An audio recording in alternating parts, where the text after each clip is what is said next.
Hi all, അസ്സലാമു അലൈക്കും. നല്ല ടേസ്റ്റിയും സ്പെഷ്യൽ ആയിട്ടുള്ള പെട്ടെന്ന് ഉണ്ടാക്കാൻ പറ്റിയ ഒരു മന്തി റെഡിയാക്കിയാലോ. റെസ്റ്റോറന്റുകളിലൊക്കെ പോയി കഴിക്കുന്നതിനേക്കാളും എത്രയോ ടേസ്റ്റി ആയിട്ടുള്ള ഒരു മന്തിയുടെ റെസിപ്പിയാണിത്.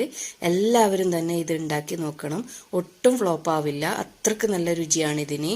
ഈ റൈസ് വെറുതെ തന്നെ കഴിക്കാനും അടിപൊളി ടേസ്റ്റ് ആണ്. 3/4 കിലോ കഴുകി വൃത്തിയാക്കിയ ചിക്കനിലേക്ക് പൊടികളും ബാക്കി മസാലകളൊക്കെ ചേർത്ത് തലേദിവസം രാത്രിയെ കുഴച്ച് ഫ്രിഡ്ജിലേക്ക് വെച്ചു കൊടുത്തതാണ്. ഫോട്ടോ എടുക്കുമ്പോൾ കളർ കിട്ടാനായിട്ട് ഒരു പിഞ്ച് റെഡ് ഫുഡ് കളർ ചേർത്ത് കൊടുക്കുന്നുണ്ട്. അല്ലാതെ കളർ ചേർക്കേണ്ട ആവശ്യമില്ല. റൈസ് ഉണ്ടാക്കാനായിട്ട് പാത്രത്തിന്റെ 3/4 ഭാഗം വെള്ളം തിളപ്പിച്ചെടുക്കുന്നുണ്ട്. 2 മണിക്കൂർ വെള്ളത്തിൽ കുതിർത്ത് വെച്ച 2.5 കപ്പ് സല്ല ബാസ്മതി റൈസ് ഇട്ടുകൊടുക്കാം. തിളച്ച് 3/4 വേഗാകുമ്പോൾ തന്നെ അരിച്ചൂറ്റി മാറ്റി വെക്കാം. ഒരു പാനിലേക്ക് മസാല പുരട്ടി വെച്ച ചിക്കൻ ഇട്ടുകൊടുത്ത് 3/4 വേവാകുമ്പോൾ റൈസ് ഇട്ടുകൊടുത്ത് പച്ചമുളകും ചേർത്ത് കൊടുക്കാം. കളർ ഇട്ടുകൊടുത്ത് 2 മിനിറ്റ് വെച്ചതിന് ശേഷം സെർവ് ചെയ്യാം.